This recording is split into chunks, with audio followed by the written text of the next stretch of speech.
وہ supreme court نے اس کے اوپر نوٹس لے لیا ہے. یعنی کہ سپریم کورٹ نے تضاد کا نوٹس لیا ہے عدالتی فیصلوں اور الیکشن کمیشن کے بنائے گئے نئے قانون کے اندر. اب بادی و نظر میں تو یہی نظر آتا ہے کہ نواز شریف کو ایک اور ریلیف ملنے والا ہے.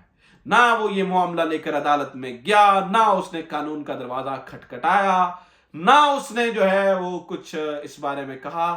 لیکن نواز شریف صاحب چونکہ لاڈلے بچے ہیں، لاڈلے بچے کو ضروری ہوتا ہے، آپ نے دیکھا ہوگا لاڈلے بچے کچھ نہ بھی مانگے تو ان کو دے دیا جاتا ہے، ان کی آنکھوں سے محسوس کر لیا جاتا ہے وہ اس وقت کیا چاہ رہے ہیں. تو نواز شریف صاحب لاڈلے بچے ہیں، اور اس لاڈلے بچے کو اب تاحیات نا اہلی سے بری و ذمہ قرار دے کر الیکشن کے اندر اس گھوڑے کو دوڑایا جائے گا.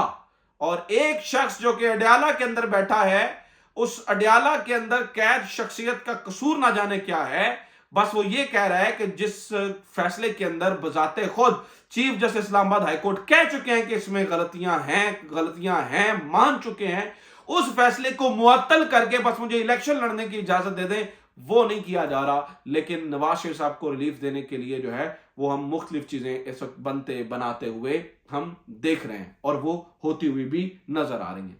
اچھا جناب، عدالت سے ایک اور خبر سن لیجیے. ہم نے ماضی میں یہ دیکھا کہ جسٹس قاضی فائز تب جسٹس قاضی فائز تھا، تب کے چیف جسٹس عمر عطا بندیال کو روز مرہ کی بنیادوں کے اوپر ہر آئے دوسرے تیسرے چوتھے دن جب معاملہ پکا ہوا تھا تو یاد دہانی کراتے تھے، اور کئی بار خط بھی لکھ دیا کرتے تھے اور کہا کرتے تھے کہ جناب یہ بینچ فکسنگ، یعنی کہ ان کا لوبے لباب یہ ہوتا تھا کہ یہ بینچ فکسنگ کو بند کیا جائے اور یہ نہ کیا جائے، یہ کوئی طریقہ کار درست تھوڑی ہے، اس طرح سے تو نہیں ہونا چاہیے اور یہ تو نہیں ہونا چاہیے. اور پھر انہوں نے بہت بڑے دل کا مظاہرہ کرتے ہوئے پریکٹس اینڈ پروسیجر ایکٹ کے تحت اپنی جو پاورز ہیں ان کو تقسیم کرنے کا فیصلہ کیا. لیکن اب ناظرین کرام کہانی کچھ اور ہی سمجھ آ رہی ہے. جسٹس اعجاز الاحسن نے رجسٹرار کے نام ایک خط لکھا ہے، اور اس خط کے اندر انہوں نے اس بات کا انکشاف کیا ہے کہ 7 دسمبر دوپہر 4 بجے میں میٹنگ کے لیے گیا، جس کے لیے مجھے ایجنڈا 2:30 بجے دیا گیا. متعدد فون کالز کی، اور جب میں گیا تو یہ طے ہوا کہ یہ جو کیس ہے فوجی عدالتوں والا، اس کے اندر آپ 7 رکنی بینچ بنائیں گے، اور یہ جو 7 رکنی بینچ ہوگا یہ موسٹ سینئر لوگوں کا، یہ یعنی کہ جو سینئر 3 لوگ ہوں گے ان کا بینچ بنے گا. اور ہاں، اگر کوئی سینئر کسی جگہ پر آنے سے منع کرتا ہے تو اس جگہ پر آپ جو ہے اس سے اگلے جج کو تعینات کر دیں گے.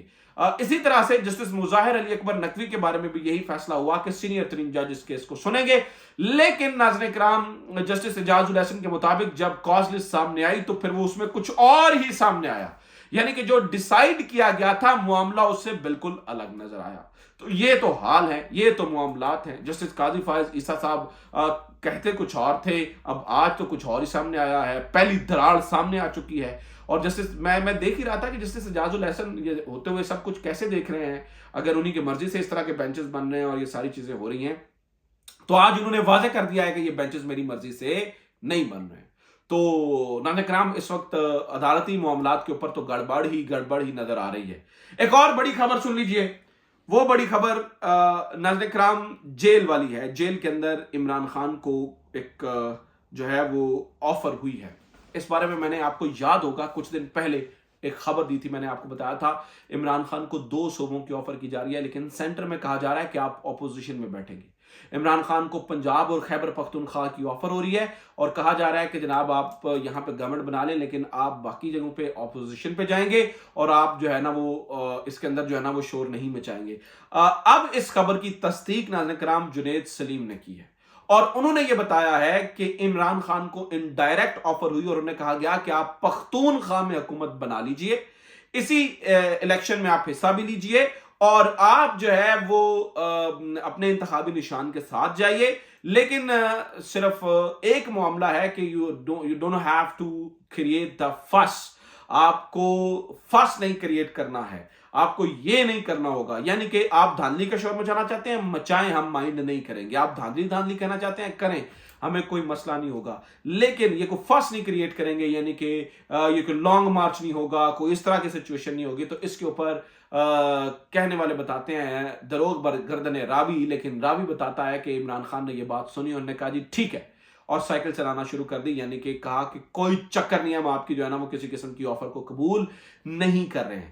تو وہ جو لوگ ہمیں دن رات کہانیاں سناتے نظر آتے ہیں ٹی وی چینلز کے اوپر بیٹھ کر، یوٹیوب پہ ہمیں دن رات جو ہے نا وہ یہ مالا جپتے ہوئے نظر آ رہے ہیں، او عمران خان دا مک گیا، عمران خان کی کہانی ختم ہوگی جی، عمران خان کا یہ ہو گیا، فلانا ہو گیا، ڈھمکانا ہو گیا، ان کو شاید میرے خیال سے اب سمجھ آ رہی ہوگی کہ کہانیاں اس کی کبھی ختم نہیں ہوتی ہیں جس کے پیچھے عوام کھڑی ہو۔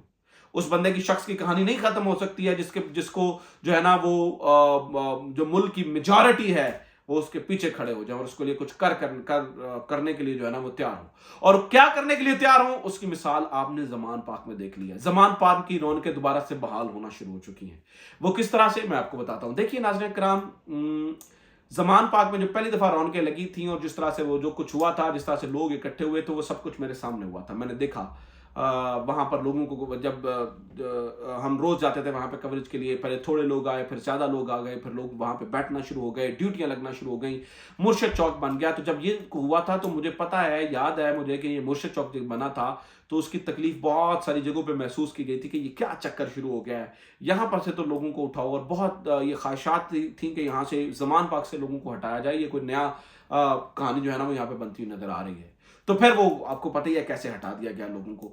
اب جناب اتنی سختیوں کے باوجود جب خیبر پختونخوا انگڑائی لے رہا ہے تو لاہور نے بھی انگڑائی لے رہی ہے، بہت بڑی تعداد کے اندر، پہلے بائک ریلی کے ذریعے اور پھر جن میں بہت بڑی تعداد میں خواتین بھی شامل تھیں، اور پھر لوگ زمان پاک میں پہنچ گئے جہاں پر نعرے لگائے گئے، جہاں پر جو ہے نا وہ عمران خان زندہ باد کے نعرے لگائے گئے، اور لوگوں نے اپنے جوش ولولے سے ثابت کیا کہ وہ عمران خان کے ساتھ سیسا پلائی دوار کی طرح کھڑے ہیں۔ لوگوں نے ثابت کیا کہ ہم عمران خان کے ساتھ کھڑے ہیں، اور وہ اب یہ پتہ چل رہا ہے کہ لاہور بھی انگڑائی لینا شروع ہو چکا ہے۔ اب مجھے پتا ہے کہ لاہور کی پولیس بھی ایکٹیو ہوگی، اور شاید کوئی جو ہے نا وہ زمان پاک کے سامنے کوئی ریکیاں روکیاں بھی جو ہے نا وہ شروع ہو جائیں، اور کوئی نفری بھی کھڑی ہو جائے، یہ بھی ہو سکتا ہے۔ تو یہ بھی کہانی ہے۔ اچھا، آخری خبر ناظرین کرام سن لیجیے، ایک انٹرویو سامنے آیا ہے جو اس بار راؤ انوار نے، سابق ایس ایس پی ملیر جناب راؤ انوار صاحب نے دیا ہے، اور اس بارے میں انہوں نے کچھ انکشافات کیے ہیں۔ جی 700 ارب روپے جو ہے نا وہ چونا لگایا گیا، 700 ارب روپے بیرون ملک منی لانڈر کیے گئے، اور پاکستان پیپلز پارٹی نے یہ کیا، اور یہ سب کچھ انہوں نے بہت کچھ کہا ہے۔ اس کے اوپر میرا ایک بڑا جو ہے نا وہ پرنسپل سٹانس ہے، مجھے یہ لگتا ہے کہ اب وقت آ گیا ہے کہ ایسے تمام انٹرویوز کا بائیکاٹ کیا جائے۔